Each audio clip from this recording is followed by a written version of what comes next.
ಉಡುಪಿ ಜಿಲ್ಲೆಯ ಬ್ರಹ್ಮಾವರ ತಾಲೂಕಿನ ಕೋಟ ಎಂಬ ಭಾಗದಲ್ಲಿರುವಂತಹ ರಾಜ್ಯ ಹೆದ್ದಾರಿ ಈಗ ಮೃತ್ಯುಕೂಪವಾಗಿ ಪರಿಣಮಿಸ್ತಾ ಇದೆ. ನಾವಿವತ್ತು ಉಡುಪಿ ಜಿಲ್ಲೆಯ ಬ್ರಹ್ಮಾವರ ತಾಲೂಕಿನ ಕೋಟದ ಉಪ್ಲಾಡಿ ಎಂಬ ಭಾಗದಲ್ಲಿ ಇದ್ದೇವೆ. ನೀವು ದೃಶ್ಯದಲ್ಲಿ ಗಮನಿಸ್ತಾ ಇರಬಹುದು, ಈ ರಾಜ್ಯ ಹೆದ್ದಾರಿ ಅನ್ನುವಂಥದ್ದು ಕಳೆದ 3 ತಿಂಗಳ ಹಿಂದಷ್ಟೇ ಅಗಲೀಕರಣಗೊಂಡಂಥದ್ದು.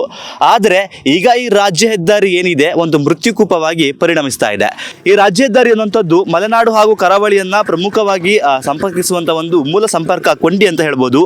ಕೋಟದಿಂದ ಕಟ್ಟೆ ಮಾರ್ಗವಾಗಿ ಮಂದರ್ತಿ, ಹೆಬ್ರಿ, ಆಗುಂಬೆ ಮಾತ್ರವಲ್ಲದೆ ಹಾಲಡಿ, ಸಿದ್ದಾಪುರ ಮೂಲಕ ಶಿವಮೊಗ್ಗವನ್ನು ಸಂಪರ್ಕಿಸುವಂತಹ ಈ ಒಂದು ಪ್ರಮುಖ ರಸ್ತೆ ಇವತ್ತು ಸಂಪೂರ್ಣವಾಗಿ ಹದೆಗಟ್ಟಿಲ್ಲ, ಆದರೆ ಮೃತ್ಯುಕೂಪವಾಗಿ ಪರಿಣಮಿಸ್ತಾ ಇದೆ. ಕಳೆದ 3 ತಿಂಗಳ ಹಿಂದಷ್ಟೇ ಈ ರಸ್ತೆಯನ್ನ ಅಗಲೀಕರಣದ ಕಾಮಗಾರಿಯನ್ನ ಮಾಡಲಾಗಿತ್ತು. ಯಾಕಂತ ಹೇಳಿದ್ರೆ ಈ ರಸ್ತೆಯ ಅಕ್ಕಪಕ್ಕದಲ್ಲಿ ಒಂದು ಕೊಜೆ ಹೊಂಡ ಇದೆ. ಈ ಕೊಜೆ ಅಂತ ಹೇಳಿದ್ರೆ ನಿಮ್ಗೆ ಸಾಮಾನ್ಯವಾಗಿ ಗೊತ್ತಿರಬಹುದು, ಮನೆಗಳಿಗೆ ಬಳಸುವಂತಹ ಹಂಚೇನಿದೆ, ಆ ಹಂಚನ್ನ ತಯಾರು ಮಾಡುವಂತಹ ಮಣ್ಣೇನಿರುತ್ತೆ, ಆ ಮಣ್ಣಿನ ಗಣಿಗಾರಿಕೆ ನಡೆದಿರುವಂತಹ ಜಾಗ. ಹಲವು ವರ್ಷಗಳಿಂದ ನಡೆದಿರುವಂತಹ ಈ ಜಾಗದಲ್ಲಿ ಮಳೆಗಾಲದಲ್ಲಿ ನೀರು ತುಂಬಿ ಆ ನೀರನ್ನುವಂಥದ್ದು ಈ ರಾಜ್ಯ ಹೆದ್ದಾರಿ ಮೇಲೆ ಬಂದು ಇಲ್ಲಿನ ಶಾಲಾ ಕಾಲೇಜುಗಳಾಗಿರ್ಬೋದು, ಹಾಗೆ ಇಲ್ಲಿನ ಸಾರ್ವಜನಿಕರಿಗೆ ತುಂಬಾನೇ ತೊಂದರೆ ಆಗ್ತಿರುತ್ತೆ ಮಳೆಗಾಲದಲ್ಲಿ ಈ ನೀರು ಮೇಲೆ ಬಂದಿರೋದ್ರಿಂದ. ಇದನ್ನ ಸರಿಪಡಿಸುವ ಸಲುವಾಗಿ ಕಳೆದ 3 ತಿಂಗಳ ಹಿಂದೆ ಈ ಒಂದು ರಾಜ್ಯ ಹೆದ್ದಾರಿಯನ್ನು ಅಗಲೀಕರಣ ಮಾಡಲಾಗುತ್ತೆ. ಆದರೆ ಈಗ ಈ ಅಗಲೀಕರಣವನ್ನು ಕಳಪೆ ಕಾಮಗಾರಿ ಮಾಡಿರುವಂತಹ ಈ ಅಗಲೀಕರಣದ ಕಾಮಗಾರಿ ಏನಿದೆ ಸದ್ಯ ಇಲ್ಲಿನ ಸಾರ್ವಜನಿಕರಿಗೆ ಒಂದು ರೀತಿಯ ಮೃತ್ಯುಕೂಪ ಅಂತ ಹೇಳ್ಬೋದು. ನೀವು ದೃಶ್ಯದಲ್ಲಿ ಗಮನಿಸ್ತಿರ್ಬೋದು, ರಸ್ತೆಯ ಮಧ್ಯದಲ್ಲೇ ಒಂದು ಬ್ಯಾರಿಗೇಟ್ ಅನ್ನು ಇಟ್ಟಿದ್ದಾರೆ. ಯಾಕಂತ ಹೇಳಿದ್ರೆ ಈ ರಸ್ತೆಯ ಒಂದು ಕಡೆಯಿಂದ ಇನ್ನೊಂದು ಕಡೆಗೆ ನೀರನ್ನ ಪಾಸ್ ಮಾಡುವಂತ ಜಾಗ ಏನಿದೆ ಆ ಭಾಗದಲ್ಲಿ ಕಾಂಕ್ರೀಟ್ ನ ಒಂದು ಸ್ಟ್ರಕ್ಚರ್ ಹಾಕಿದ್ದಾರೆ. ಆ ಸ್ಟ್ರಕ್ಚರ್ ಮತ್ತು ಡಾಂಬರ್ ಅನ್ನುವಂಥದ್ದು ತುಂಬಾನೇ ಅಜಗಜಾಂತರವಾಗಿ ವ್ಯತ್ಯಾಸಗೊಳ್ತಾ ಇದೆ. ನೀವು ನೋಡ್ತಾ ಇರ್ಬೋದು ವಾಹನಗಳು ಯಾವ ರೀತಿ ಸಂಚರಿಸ್ತಿದ್ದೇವೆ ಅಂತ.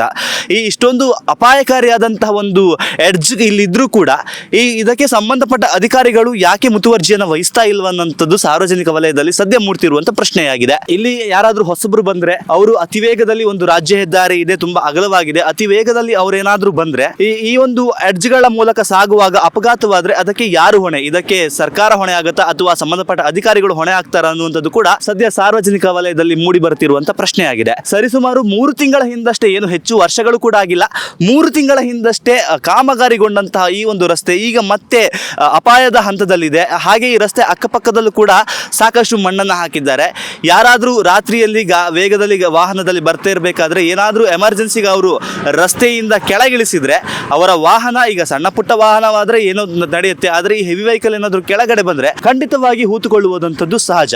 ಹಾಗೆ ನೀವು ಈ ರಸ್ತೆಯ ಎಂಡಲ್ಲಿ ನೀವು ನೋಡ್ತಾ ಇದ್ರೆ ಈ ರಸ್ತೆ ಇಲ್ಲಿ ಅಗಲವಾಗಿದೆ, ನಾವು ಇರುವಂತ ಪ್ರದೇಶದಲ್ಲಿ ಈ ರಸ್ತೆ ಅಗಲವಾಗಿದೆ. ಆದ್ರೆ ನಮ್ಮ ಪ್ರದೇಶದಿಂದ ಒಂದು 50 ಮೀಟರ್ ದೂರ ಹೋದ್ರೆ ಮತ್ತೆ ರಸ್ತೆ ಕಿರಿದಾಗಿದೆ. ಇಲ್ಲಿ ಯಾರಾದ್ರೂ ಹೊಸಬರು ಬಂದ್ರೆ ಇಲ್ಲಿ ಮುಂದೆ ರಸ್ತೆ ಕಿರಿದಾಗಿದೆ ಅನ್ನುವಂತ ಒಂದು ಕಾಷನ್ ಬೋರ್ಡ್ ಆಗಿರ್ಬೋದು, ಒಂದು ಎಮರ್ಜೆನ್ಸಿ ಅಲರ್ಟ್ನೆಸ್ ಕೊಡುವಂತ ಒಂದು ಸೂಚನಾ ಫಲಕಗಳು ಕೂಡ ಈ ಭಾಗದಲ್ಲಿಲ್ಲ. ಇನ್ನು ನೀವು ರಸ್ತೆಯ ಪಕ್ಕದಲ್ಲಿ ನೋಡಿದ್ರೆ 2 ಕಡೆ ಕೂಡ ನೀರು ತುಂಬಿಕೊಂಡಿದೆ. ಇಲ್ಲಿ ಒಂದು ತಡೆಗೋಡೆ ಆಗಿರ್ಬೋದು ಅಥವಾ ಯಾರಾದ್ರೂ ರಾತ್ರಿಯಲ್ಲಿ ಗೊತ್ತಾಗದೆ ಆ ಕಡೆ ಹೋಗದೆ ಇರುವ ಹಾಗೆ ಒಂದು ರಿಫ್ಲೆಕ್ಟರ್ ಆಗಿರ್ಬೋದು, ಇದೇನು ಕೂಡ ಇಲ್ಲ. ಸಂಪೂರ್ಣವಾಗಿ ಅವೈಜ್ಞಾನಿಕ ಕಾಮಗಾರಿ ಅಂತ ಕೂಡ ಹೇಳ್ಬೋದು. ನೀವು ನನ್ನ ಹಿಂದೆ ನೀವು ನೋಡ್ತಾ ಇರ್ಬೋದು, ಇಲ್ಲಿ ಒಂದು ಕೆರೆ ಇದೆ. ಯಾರಾದರೂ ರಾತ್ರಿಯ ಸಮಯದಲ್ಲಿ ಇಲ್ಲಿಗೆ ಹೊಸಬರು ಬಂದರೆ ಗೊತ್ತಾಗದೆ ಅವರು ವಾಹನವನ್ನು ಇಲ್ಲಿ ನಿಲ್ಲಿಸಿದ್ರೆ ಅವರ ಗತಿ ಏನು?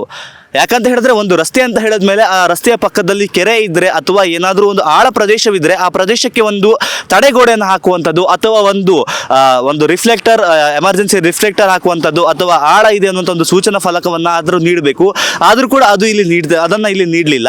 ಒಟ್ಟಾರೆಯಾಗಿ ಹೇಳಬೇಕಂತ ಹೇಳಿದ್ರೆ ತರಾತುರಿಯಲ್ಲಿ ಮಳೆಗಾಲ ಶುರುವಾಗುವ ಮುಂಚೆ ತರಾತುರಿಯಲ್ಲಿ ಮಾಡಿದಂತಹ ಈ ಒಂದು ರಸ್ತೆ ಕಾಮಗಾರಿ ಇವತ್ತು ಸಾರ್ವಜನಿಕರಿಗೆ ಒಂದು ಅಪಾಯವನ್ನು ತಂದೊಡ್ಡುವಂಥ ಪರಿಸ್ಥಿತಿ ಎದುರಾಗಿದೆ. ಕ್ಯಾಮ್ರಾಮನ್ ಪ್ರತೀಕ್ ಜೊತೆ ಜೋಬಿನ ಮಾಸೆಬೈಲ್, ನ್ಯೂಸ್ ನೆಕ್ಸ್ಟ್ ಉಡುಪಿ. ಉತ್ತಮ ಸಂಸ್ಕಾರಯುತ ಶಿಕ್ಷಣದೊಂದಿಗೆ VSS English medium CBSE school Udupi Muddur. ನರ್ಸರಿಯಿಂದ 10ನೇ ತರಗತಿವರೆಗೆ ಶಿಕ್ಷಣದ ಜೊತೆಗೆ 5ರಿಂದ 10ನೇ ತರಗತಿವರೆಗಿನ ವಿದ್ಯಾರ್ಥಿನಿಯರಿಗೆ ಉತ್ತಮ ಹಾಸ್ಟೆಲ್ ಸೌಲಭ್ಯವೂ ಇದೆ. ನಿಮ್ಮ ಮಕ್ಕಳ ಪ್ರವೇಶಾತಿಗಾಗಿ ಈ ಸಂಖ್ಯೆಗೆ ಕರೆ ಮಾಡಿ.